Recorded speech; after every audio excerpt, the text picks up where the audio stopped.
যে ব্যক্তি যে উদ্দেশ্য নিয়ে এই সূরাটি শুনবে, আল্লাহ তাআলা সাথে সাথে তার সেই উদ্দেশ্য কবুল করে নেবেন। আলহামদুলিল্লাহ, এই সূরাটি দিয়ে লক্ষ লক্ষ মানুষ উপকৃত হয়েছেন, তাদের কাজ সফল হয়ে গেছে।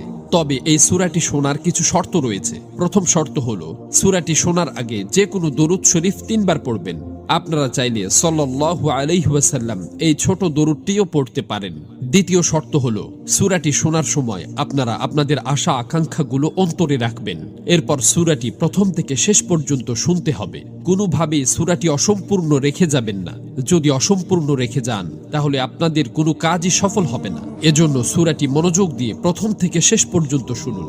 ইনশাআল্লাহ এই সূরা শেষ হওয়ার আগেই আপনাদের সকল কাজ ঠিক হয়ে যাবে, মনের সকল আশা আকাঙ্ক্ষা পূরণ হয়ে যাবে। বিশ্বাস না হলে একবার শুনেই দেখুন, নিজের চোখেই বিশ্বাস করতে পারবেন না। মহান আল্লাহর কাছে দোয়া করি, হে আল্লাহ, যারা পবিত্র কোরআনের এই সূরাটি